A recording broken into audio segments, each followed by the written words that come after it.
who were interacting with him.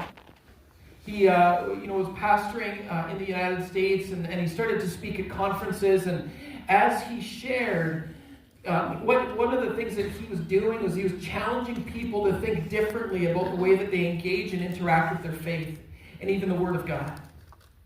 And shortly after he got into this itinerant ministry, he wrote a book. And at that time, a friend of mine from the Lower Mainland, we were serving in Penticton, British Columbia, and a friend of mine from the Lower Mainland reached out and he's like, Aaron, you have to read this book.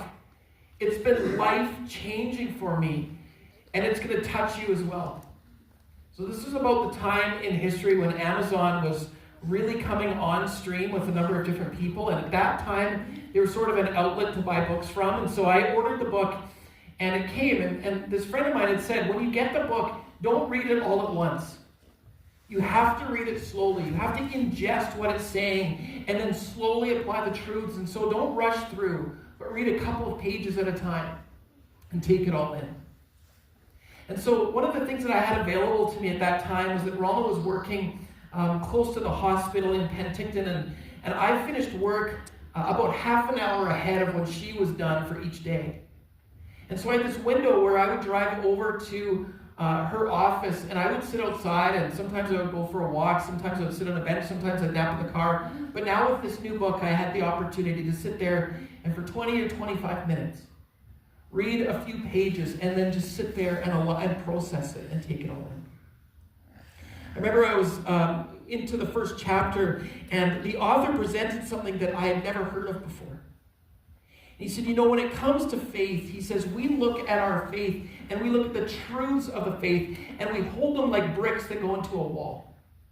And as we piece together these bricks, we build a foundation and we build a wall that becomes very rigid around us.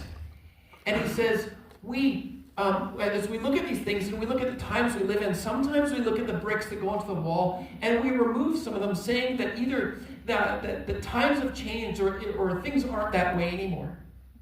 And he said the problem with that is when you start to remove the pieces from the wall gets fragile and it can crumble down and you lose your foundation. He said, so we need to look at truth differently. We need to look at truth like a trampoline.